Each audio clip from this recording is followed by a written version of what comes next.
I am Daniel Wanjama, founder and coordinator of Seed Savers Network in Kenya. Seed Savers Network is a local organization that mobilize farmers to save their own seeds. We are based in Gilgil, Nakuru County in Kenya, and our main mission is to ensure that farmers have access to seed. Personally, I was raised in a small scale kind of farming background, and I have seen in my life how much trouble farmers are going through to access seeds due to several reasons. Some of them to do with cost, others to do with um, inability to have shops to buy seeds around, and others to do with the law that force small farmers to buy seeds every season. And therefore, our organization is about empowering small scale farmers to be able to have their own seeds so that they can control when to grow food and when to what to eat, and of course to be able to share and live together as a community that is food secure.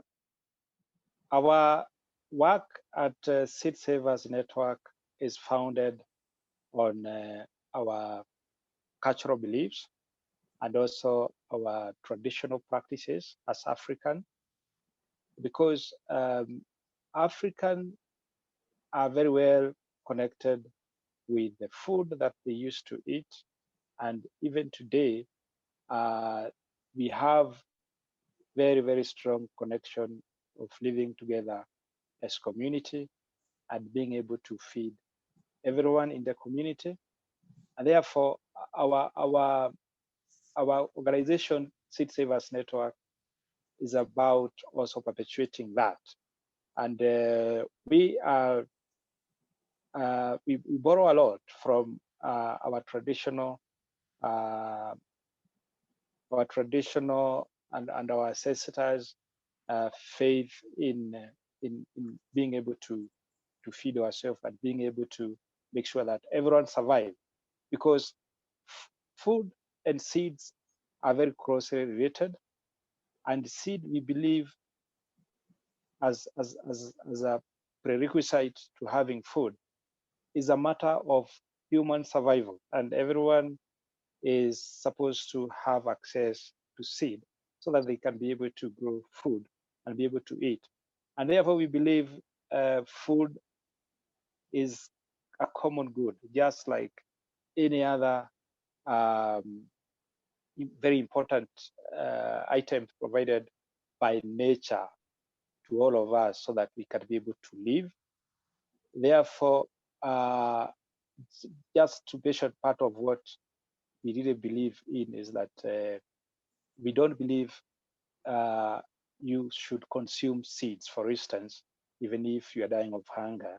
You would rather die of hunger and allow the generations that are coming after you to have something to grow, to use as a production material. Because a lot of time, seeds are also food. Are also food in the sense that part of the harvest is what is set aside as food. So therefore, even if you are very hungry and the only item that is left is what was saved as seeds, you cannot eat that. And we also believe if you do that, something bad might happen to you. And the other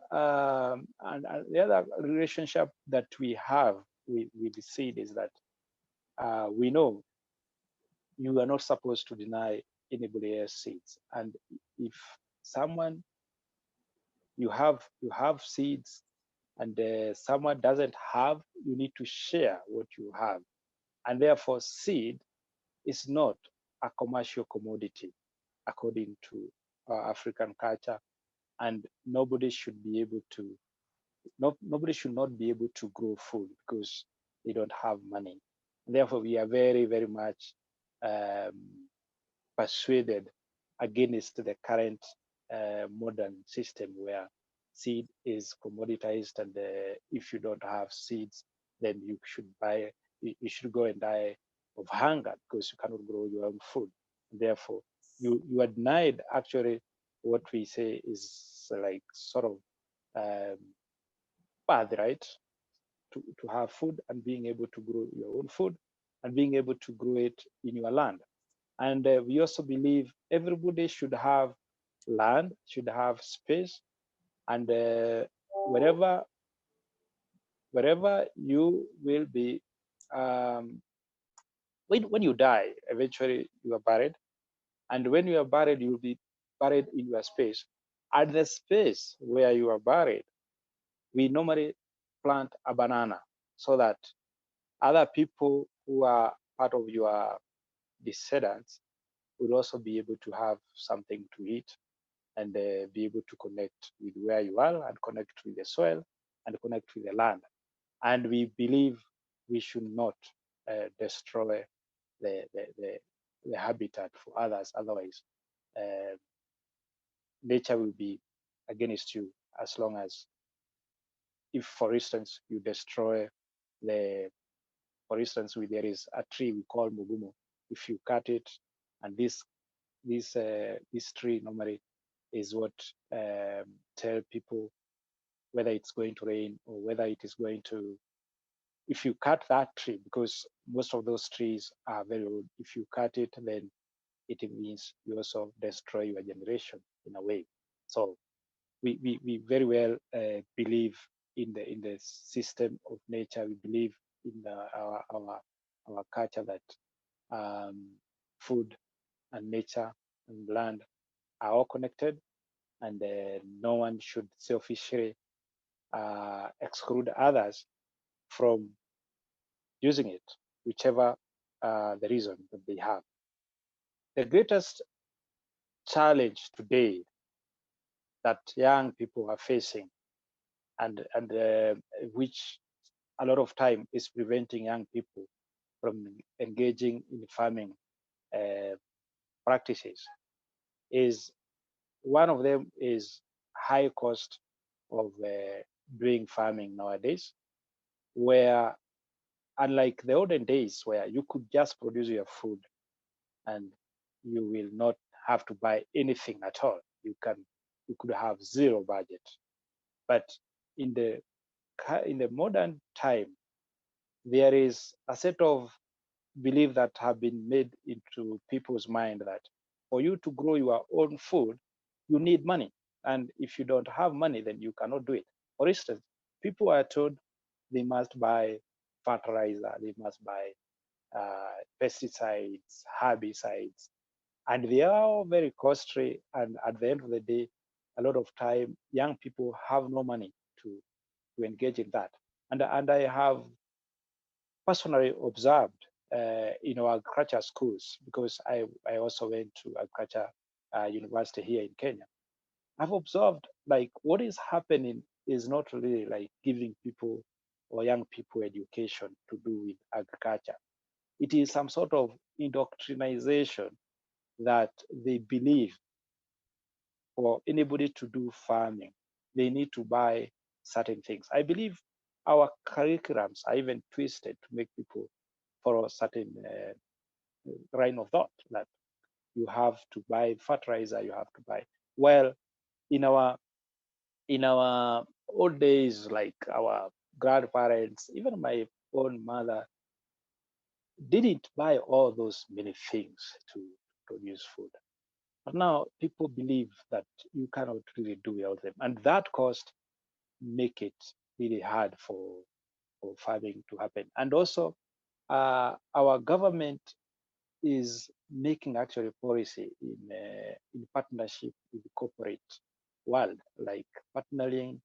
What our situation is, the companies that are dealing with the supply of input, fertilizer, seeds, and all that, they are able to influence policy, and this policy almost criminalize what farmers, small farmers, are doing. For instance, the policies that we have Seed and Plant Varieties Act here as the law that governs seeds. We are also having some other laws that are governing various commodities. We have laws that govern some crops. And our laws on seed, for instance, criminalize the whole idea of farmers selling seeds or saving seeds or even sharing seeds, because the seeds here that are sold legally, all of them, they belong to companies that say to have innovated them. And our laws also allow these companies to privatize our own seeds, like put patent on them, like they can just pick seeds from the farmers. And the setup is that if anything is not documented before or is not described before, if you are the first one to describe it, then you are assumed to have discovered. And that is literally biopiracy, stealing from farmers and stealing from farming communities. Because once you have described and it has been documented as your innovation, then farmers cannot continue saving the seeds or producing or reproducing those seeds legally, because now it basically belong to you and you could prosecute them for that. And we have seen a lot of laws in Kenya, like there was an attempt to criminalize use of manure, and a lot of farmers here, our farmers communities, the land is so small. People live in 1 acre, 2 acres, and every farmer has a cow or goat, and that brings the cyclic systems that if you produce maize leftovers and then they are eaten by cattle, then you get manure from the cattle, you take it back to the land, and that continue giving nutrient to the soil. But that was almost criminalized because the research shows that African farmers are not using enough fertilizer, and therefore it is a very fertile ground for selling of fertilizer. And therefore, the only way to stop them is to make a law that tell them not to use Kenyan farmers, not to tell them not to use manure, because they are told manure has some microorganisms, I don't know what, that are damaging. And currently we have a law, because the other challenge that people have is that, or agrochemical industry have, is that we are not buying enough input. For instance, we are not buying enough seeds for potatoes. So if people want to sell seeds for the potato, now they want to use the law to force farmers to buy the seeds, because farmers are literally saving their own seeds. So what is happening is they have made a law here to force farmers to register, every farmer, even if you're growing in 50 by 100 square meter, or you are growing in 1 acre or even half an acre of potatoes, you are told you have to register and you get license for growing your own food if you're growing potatoes. And because these people want data, they want data to know who is using whose seeds. And if you're not buying seeds, then whose seeds are you using? And therefore, you should be prosecuted for stealing people's intellectual property rights. And these are some of the challenges that are making young people uh, not to engage in farming, other than also being that land is becoming scarce. And to me, it seems like a continuous process, a very calculated move to make small scale farming unsustainable and make it unprofitable and make it impossible for small farmers to continue growing their own food, so that they can migrate, leave their land, and their land can be taken by maybe big companies that would invest, and they would perhaps grow food in large scale, in monoculture, employ these people who have been in the rural areas, employ them, and be able, as investors now, be able to buy agrochemicals, because it's our business, and we are just like made to be part of it, whether we want it or not. And to make the matter worse, trying to use the law. And this is why we want to we want to um, try as much as we can and mobilize people through the grassroots movement to become aware of what is happening.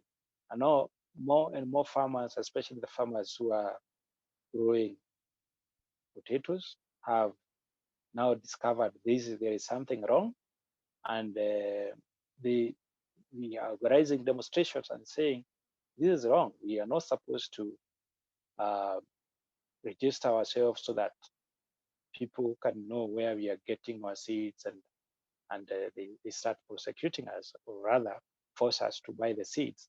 And the seeds are too expensive; they are not even affordable for small farmers because uh, the chemical companies, what they are doing here is they are selling seeds that go with certain chemicals so that they can be able to make more money in selling chemicals, not necessarily interested in seeds, but they want to control farmers using the chemicals, using the seeds. Control of our food system is being done here in Kenya by implementing laws and designing laws that force farmers to buy or to register or not to save their own seeds. So the approach that this is taking is that um, the seed the seed companies, specifically the seed companies, which are also chemical companies, they have what we call seed traders association. It is it is it is a lobby, and it is combined of so many companies, and most of the companies that are doing business here actually not they're not local. They are foreign companies, some from Europe, others from America, and they have formed this association, and they have staff, they have um, office, and what they do is that this is a lobby office, and they always walk into the and because they have lots of money, they are able to go to the government office, the minister's office, and they're able to um, say what they want to make the environment for their business better. So what they are told is that you can make a draft, can make draft policy, draft laws, and this is discussed a bit, and then it is passed by our parliament. So when we point out how can you, our parliament, pass such a bad law, they say we never thought it is this bad also. So they also get surprised that the law they have passed is actually very bad, and they passed it themselves. So that means they don't even look at it, because sometimes for them to pass such laws, they're even taken to some nice destinations, some sort of beach hotels, and they discuss, and then they are given some per diem. Then someone maybe from City Trade Association do a presentation nicely, and it's only one side of the law. They have not listened to other people. Then they say, this is good. This is going to make our food security better. And then they just pass it. And generally, a lot of laws are passed like that by corporate world, ignoring the small people, ignoring the farmers, ignoring everyone else. And sometimes, of course, there is sometimes a requirement for public participation, but a lot of time it is just done to serve that purpose. Because when you present, you will not be listened to. And at one time, for instance, we were invited to. We saw the advert to participate in amendment to the law, and we we we were supposed to present our issues to the Senate Committee on Agriculture that was discussing that law. And when we went there, because we knew our input won't be captured either way. So we wanted to go with the media so that the media could capture our input as we give it. So when we went to the to present our case, and the committee saw the media, they said they have postponed the hearing, the presentation, and people should send the memorandum on email or something. They don't want it to come through the public because they don't even want media to capture that. Therefore, is a process that the interested parties are the one who make the laws and make the laws to benefit themselves rather than serving the general society.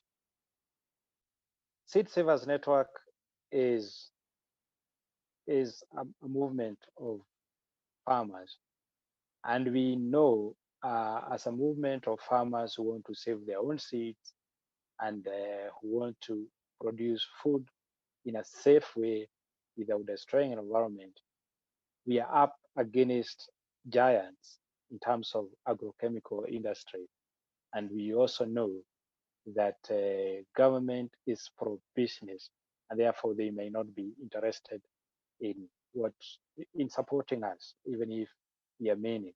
So therefore, we believe our strength is in our numbers, and we, as Seed Savers Network, we have been struggling and pushing to recruit as many people as possible, creating awareness on what is happening, so that people can know that it is not just it is not just unsafe food that is coming to to our table.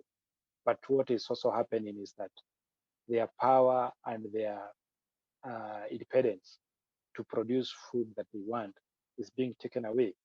And for us, we believe the biggest ally that we are going to find in this struggle is the consumers, because in Kenya today, uh, chances of you dying of cancer are, are becoming high as more and more people use a lot of chemicals without following even the laid down standards, and even other chemicals that are not supposed to be used anywhere else.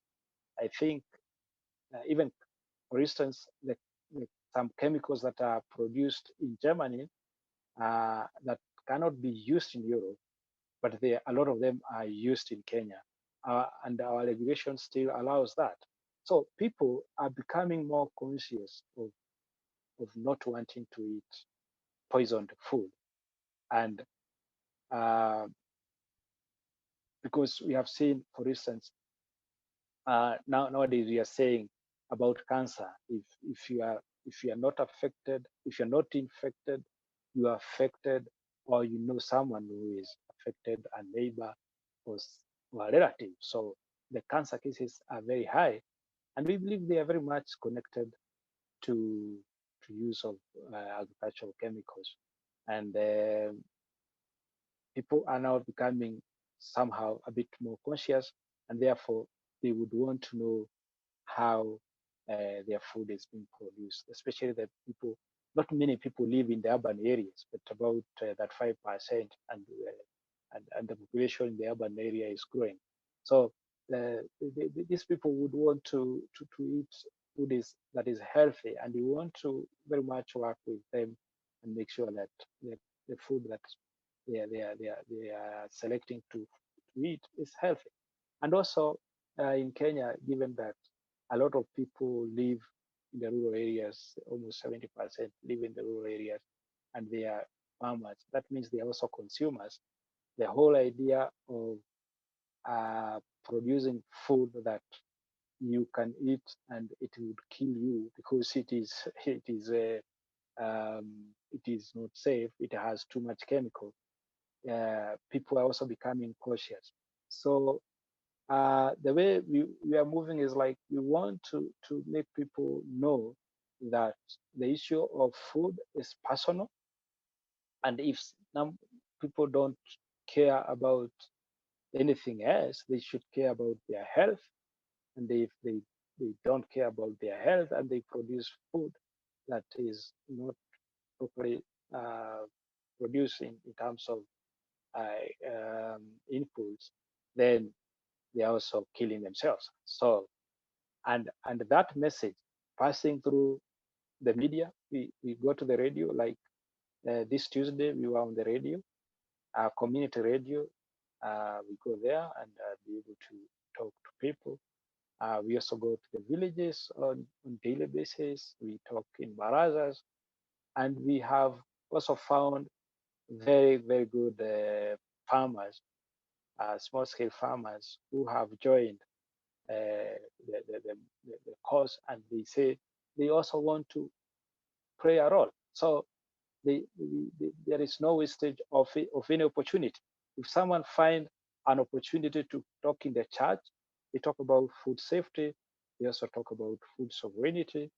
If they find opportunity to talk in a wedding, they do it. If there is a funeral, they still do it. So everyone who is aware of this becomes also like a missionary to go and spread the information and to go and warn people that here there is a silent uh, killer that is destroying families and communities. And if people are not careful, then we could all perish.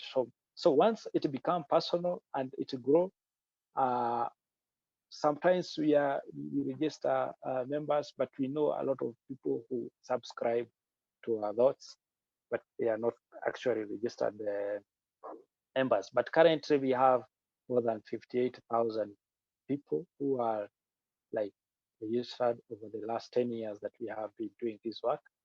And we hope someday we are going to be able to spread the message to everyone. They don't even have to register, but they only need to join our movement in the heart and be able to know that it's about their own independence to decide what to eat. It's about their own health to decide how their food should be produced. And it's also about food, nutrition security, so that we can have diversity of the food that we need and being able to eat healthy. So it's very personal. And when it's personal, I believe in the end we shall be on the winning side. Myself, as someone who is working with farmers in Kenya, small scale farmers, and looking at what is happening in terms of the way we are producing food using chemicals and having promotion coming through our radios every day, and having our laws changed to force us to use chemicals or to use certain seeds, or criminalizing our own traditional way of saving seeds, sharing seeds within our community. For people who are the of goodwill, global community, they everybody should know that you could play a role in helping in the struggles that African small scale farmers are going through. Perhaps the companies that are making laws and they're also selling harmful chemicals, they are spread all over the world. Some of them could be found in Europe, others in America, others they are from all over. And there is the way ordinary people could also put pressure on them, or through their government or through wherever they can, to make sure that uh, they don't send chemicals to Africa that they cannot use in their own country. Whatever is banned in their countries should not come to Africa, should not come to other part of the world where people are poor and less able to understand and defend themselves. Would rather, if people understand, being able uh, to defend them. And it's also important to support movement such as Seed Savers Network in Kenya in providing education to the farmers, in creating awareness. So therefore, it is possible for everyone to play a role, and it is wrong for people to see silent and stay silent in a problem that is affecting humanity and affecting humanity in another part of the world in a very bad way. It's better to play a role and do whatever you can also.